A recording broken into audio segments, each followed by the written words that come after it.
मैनपुरी में एक सादा कार्यक्रम में शिरकत करने के लिए जाते समय सपा राष्ट्रीय अध्यक्ष अखिलेश यादव का करहल से होकर गुजरे। करहल पहुंचने पर सपा राष्ट्रीय अध्यक्ष अखिलेश यादव का सपा कार्यकर्ताओं ने फूल मालाओं से लादकर जमकर स्वागत सत्कार किया। इस अवसर पर सपा राष्ट्रीय अध्यक्ष अखिलेश यादव ने पत्रकारों से भी खास बातचीत की।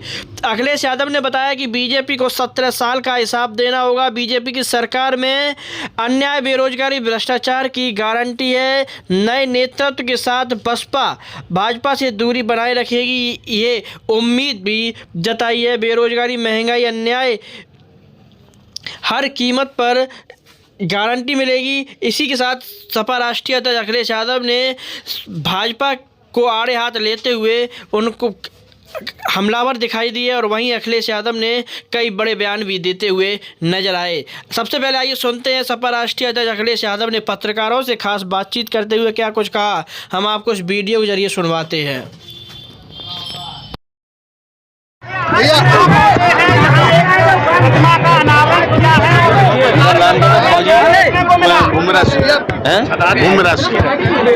फौजी भूमराज सिंह यादव जी के प्रतिमा का अनावरण करने का कार्यक्रम था। यहाँ के ग्रामीण अंचल के सभी लोगों की और खासकर परिवार के लोगों की इच्छा थी कि समाजवादी पार्टी की तरफ से कोई आए और उनकी प्रतिमा का अनावरण हो। मुझे खुशी है, मैं परिवार के लोगों का धन्यवाद देता हूँ कि उनकी प्रतिमा का अनावरण करने का मुझे मौका मिला है। मैनपुरी लोकसभा और यहाँ की जनता समाजवादियों के साथ हमेशा रही है। उस समाजवादी पार्टी के प्रति विशेष लगाव यहाँ की जनता का हमेशा रहा है और जब कभी समाजवादी पार्टी सत्ता में आई या समाजवादियों को काम करने का मौका मिला है तो यहाँ की जनता का सम्मान हमेशा समाजवादियों ने किया है। ये समाजवादी पार्टी का मैनपुरी की जनता और यहाँ आसपास की जनता से बेहद लगाव है और 2024 में जो चुनाव होने जा रहा है, आसपास की जितनी भी सीटें हैं वो सभी सीटें समाजवादी पार्टी जीतने जा रही है। उत्तर प्रदेश में जो भी आने वाले समय में रणनीति बनेगी, गठबंधन बनेगा, वो भारतीय जनता पार्टी का सफाया करेगा। जनता दुखी है, परेशान है और जनता निराश हुई है इनकी सरकार से। इन्हें हिसाब किताब देना पड़ेगा 10 साल का और उत्तर प्रदेश की सरकार के लगभग 7 साल का। बीजेपी को हिसाब देना है 17 सालों के कामकाज का। बीजेपी पे एक ही गारंटी है, दिल्ली और लखनऊ वालों पर इनके पास गारंटी अन्याय की है। इनकी सरकार बनेगी तो अन्याय की गारंटी है। दिल्ली और लखनऊ वालों की गारंटी है कि महंगाई उत्तर प्रदेश में बढ़ेगी। दिल्ली और लखनऊ वालों की गारंटी है कि घर घर बेरोजगार बैठेंगे। दिल्ली लखनऊ वालों की गारंटी है कि सरकारी संस्थाएं बंद होंगी, सरकारी नौकरियां खत्म होंगी, लोगों को प्राइवेट नौकरियां के लिए भटकना पड़ेगा, आउटसोर्स में जाकर के अपमानित होना पड़ेगा। ये इनकी सबसे बड़ी गारंटी है। बिजली महंगी गारंटी है इनकी। बीएसपी के नया युग का अंत हुआ है, नया युग शुरू हुआ है। ऐसे में क्या समाजवादी पार्टी ऐसे में क्या कांग्रेस और बीएसपी के साथ गठबंधन करके 2024 का चुनाव लड़ेगी? कोई नई रणनीति होगी? आने वाले समय में क्या होगा, किस तरह की रणनीति बनेगी, लेकिन अगर बहुजन समाज पार्टी ने इस तरह का निर्णय लिया है तो नए नेतृत्व के साथ हमें उम्मीद है कि भारतीय जनता पार्टी से दूरी बनाई रखी जाएगी। देखिए, ये कोई बड़ा सवाल नहीं है। जब उन्हें बहुमत मिल गया है और जनता ने उन्हें मौका दे दिया है तो आज नहीं कल मुख्यमंत्री उनका बनी जाएगा। ये कोई बड़ा सवाल नहीं है।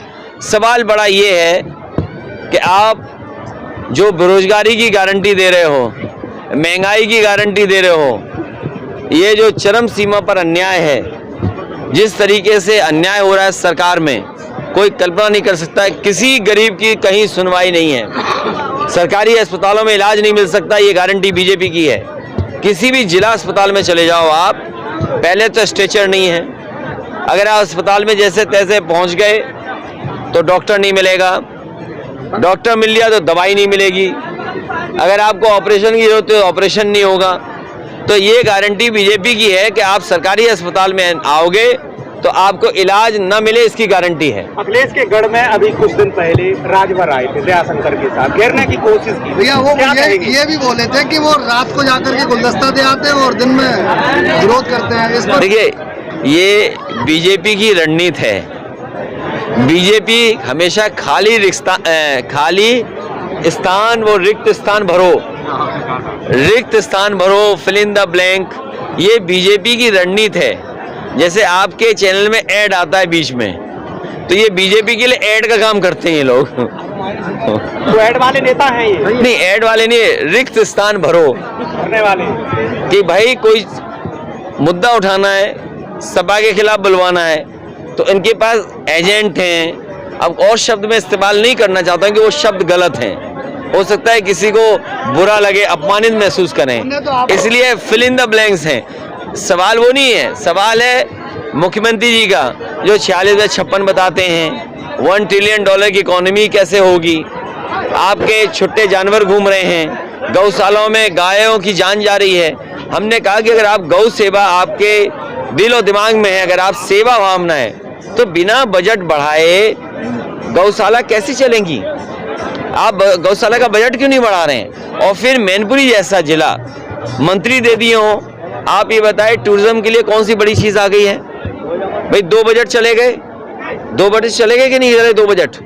तो जो टूरिज्म के जो पहले से काम चल रहे थे वो भी अभी नहीं पूरे हुए हैं। एटा का ये जो बिजली का प्लांट लगा है, अगर ये चालू हो जाता तो आपको सस्ती बिजली मिलती, लेकिन एटा का प्लांट जानबूझ के नहीं चला रहे हैं क्योंकि बिजली बनने लगेगी। मुख्यमंत्री जी इसलिए नहीं चला रहे क्योंकि मुख्यमंत्री जी उस कारखाने का नाम नहीं बोल पाते हैं। अध्यक्ष जी 22 जनवरी 2024 को क्षेत्र में काम कराया, देखिए मार्कंडेय आश्रम। अरे क्या बोल रहे हैं, क्या बोल रहे हैं ये क्या बोलते हैं? उनसे कहिए हम ये चाहते हैं जैसे दुनिया में ताजमहल जाना जाता है, तो मैनपुरी में कुछ ऐसा काम करो जो मैनपुरी याद करे कि आप टूरिज्म मिनिस्टर बने थे कि मैनपुरी को इतना बड़ा आपने काम कर दिया। आप पीछे क्यों हट रहे हो? जाइए मुख्यमंत्री जी से बजट लीजिए जा करके। आप $1 ट्रिलियन की सपना दिखा रहे हैं, क्या आप 500 करोड़ का काम नहीं कर सकते मैनपुरी में? बच्चा जन्म लेगा उसमें भी 1 लाख रुपया। ये बीजेपी की गारंटी है कि जैसे ही बेटा पैदा होगा, बेटी पैदा होगी, उसके सर पर लाखों का कर्ज होगा। ये बीजेपी की गारंटी है। 2024 में गठबंधन का क्या स्वरूप? ये कौन से लोग हैं जो इंडिया से नहीं घबरा रहे हैं? इंडिया से सब घबराएंगे और इंडिया गठबंधन से सब घबराएंगे। आकाश आनंद के चार्ज लेने का बीएसपी भी इस गठबंधन में शामिल होगी? देखिए, मुझे इसकी जानकारी नहीं है कौन किसके साथ आएगा, लेकिन समाजवादी पार्टी का जो पहले से गठबंधन था, जो हमारे साथ पहले से दल थे, उनको साथ लेकर के चलेंगे। कल में क्या कांग्रेस राय कहते हैं कि हम मैनपुरी और इटावा में अपने प्रत्याशी उतारेंगे। अरे देखिए, उनकी बात इसलिए मत करो, किसी के बारे में बात मत करो। असली सवाल है जो आज जो आपने पूछा रुपए को लेकर के, तो बीजेपी के लोग ऐसी व्यवस्था करते हैं कि लोग काला धन कमाएं और उसी का परिणाम है कि काला धन निकल रहा है। और बीजेपी को ये बताना चाहिए कि जो रुपया उन्होंने छापा था और जो रुपया उन्होंने बंद कर दिया 2000 का नोट, वो सबसे ज्यादा किन ब्रांचों में जमा हुआ है, किन बैंकों में जमा हुआ?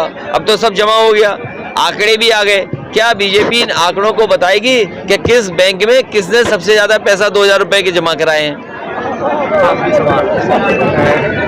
से सीट का बंटवारा किया जाएगा या जिस तरीके से एमपी में देखिए, सपा को नदारत के रूप में देखा? देखिए, हर गठबंधन सम्मान से होगा।